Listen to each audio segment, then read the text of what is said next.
सकता। समाधि का आयोजन हो ही नहीं सकता, क्योंकि समाधि तेरा स्वभाव है। चित्त वृत्ति तो जड़ स्थितियां हैं। चित्त वृत्तियों का निरोध तो ऐसे ही है जैसे किसी आदमी के घर में अंधेरा भरा हो, वो अंधेरे से लड़ने लगे। इसे थोड़ा समझना। ले आए तलवारें, भाले, लठ और लड़ने लगे अंधेरे से। बुला ले जवानों को, मजबूत आदमियों को, धक्के देने लगे अंधेरे को।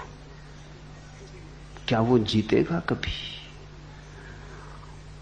यद्यपि यह परिभाषा सही है कि अंधेरे का न हो जाना प्रकाश है, लेकिन इस परिभाषा में थोड़ा समझ लेना। अंधेरे का न हो जाना प्रकाश है, यह सच है। चित्त वृत्तियों का शून्य हो जाना योग है, यह सच है। लेकिन बात को उल्टी तरफ से मत पकड़ लेना। अंधेरे का न हो जाना प्रकाश है, इसलिए अंधेरे को ना करने में मत लग जाना। वस्तुतः स्थिति दूसरी तरफ से है। प्रकाश का हो जाना अंधेरे का ना हो जाना है। तुम प्रकाश जला लेना, अंधेरा अपने आप चला जाएगा। अंधेरा है ही नहीं, अंधेरा केवल अभाव है। पतंजलि कहता है चित्त वृत्तियों को शांत करो तो तुम आत्मा को जान लोगे। अष्टावक्र कहते हैं आत्मा को जान लो, चित्त वृत्तियां शांत हो जाएंगी। आत्मा को जाने बिना तुम चित्त वृत्तियों को शांत कर भी ना सकोगे। आत्मा को न जानने के कारण ही तो चित्त वृत्तियां उठ रही हैं। समझा अपने को कि मैं शरीर हूं तो शरीर की वासनाएं उठती हैं।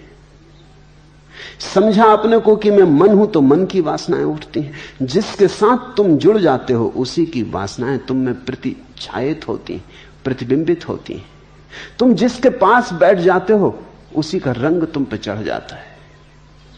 जैसे स्फटिक मणि को कोई रंगीन पत्थर के पास रख दे तो रंगीन पत्थर का रंग मणि पर झलकने लगता है। लाल पत्थर के पास रख दो, मणि लाल मालूम होने लगती।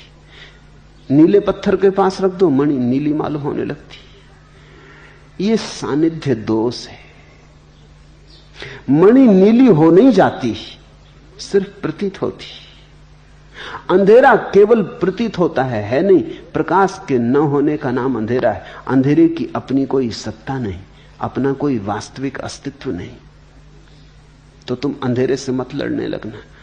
योग और अष्टावक्र की दृष्टि बड़ी विपरीत है। इसलिए मैंने कहा अगर अष्टावक्र को समझना हो तो कृष्णमूर्ति को समझने की कोशिश करना।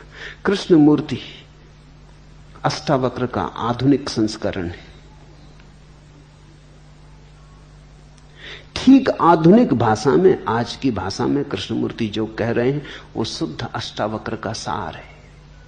कृष्णमूर्ति के मानने वाला ऐसा सोचते हैं कि कृष्णमूर्ति कोई नई बात कह रहे हैं। नई बात कहने को है ही नहीं। जो भी कहा जा सकता है कहा जा चुका है। जितने जीवन के पहलू हो सकते हैं सब छाने जा चुके हैं। अनंत काल से आदमी खोज कर रहा है। इस सूरज के नीचे नया कहने को कुछ है ही नहीं।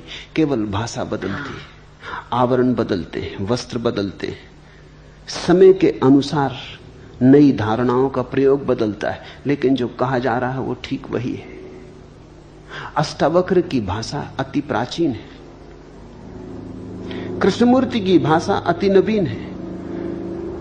लेकिन जो थोड़ा भी समझ सकता है उसे दिखाई पड़ जाएगा कि बात तो वही है। कृष्णमूर्ति कहते हैं योग की कोई जरूरत नहीं, ध्यान की कोई जरूरत नहीं, जप तप की कोई जरूरत नहीं। ये सब अनुष्ठान है। अनुष्ठान उसके लिए करना होता है जो हमारा स्वभाव नहीं। स्वभाव को पाने के लिए क्या अनुष्ठान करना है? सब अनुष्ठान छोड़ के अपने में झांक लो, स्वभाव प्रकट हो जाएगा। तू असंग है, क्रिया शून्य है, स्वयं प्रकाश और निर्दोष है। ये घोषणा तो देखो। अष्टावक्र कहते हैं तू निर्दोष है, इसलिए तुम भूल के भी ये मत समझना कि मैं पापी हूं। लाख तुम्हारे साधु संत कहे चले जाएं कि तुम पापी हो, पाप का प्रक्षालन करो, पश्चाताप करो, बुरे कर्म किए हैं उनको छुड़ाओ, अष्टावक्र का वचन ध्यान में रखना, तू क्रिया शून्य है, इसलिए कर्म तो तू करेगा कैसे। अष्टावक्र कहते हैं जीवन में 6 लहरें हैं, 6 ऊर्मियां, भूख प्यास, शोक मोह, जन्म मरण, ये 6 तरंगे। भूख प्यास शरीर की तरंगे, अगर शरीर ना हो तो ना तो भूख होगी ना प्यास होगी, ये शरीर की जरूरतें हैं। जब शरीर स्वस्थ होता है तो ज्यादा भूख लगती है, जब शरीर बीमार होता है तो ज्यादा भूख नहीं लगती। अगर शरीर को धूप में खड़ा करोगे ज्यादा प्यास लगेगी क्योंकि पसीना उड़ जाएगा, गर्मी में ज्यादा प्यास लगेगी, सर्दियों में कम प्यास लगेगी। ये शरीर की जरूरतें हैं, ये शरीर की तरंगे हैं। भूख प्यास शरीर की, शोक मोह मन की। कोई छूट जाता तो दुख होता है क्योंकि मन पकड़ लेता है, राग बना लेता है। कोई मिल जाता परिजन तो सुख होता है, कोई परिजन छूट जाता तो दुख होता है। कोई अपरिजन मिल जाता है तो दुख होता है, अपरिजन छूट जाता तो सुख होता है।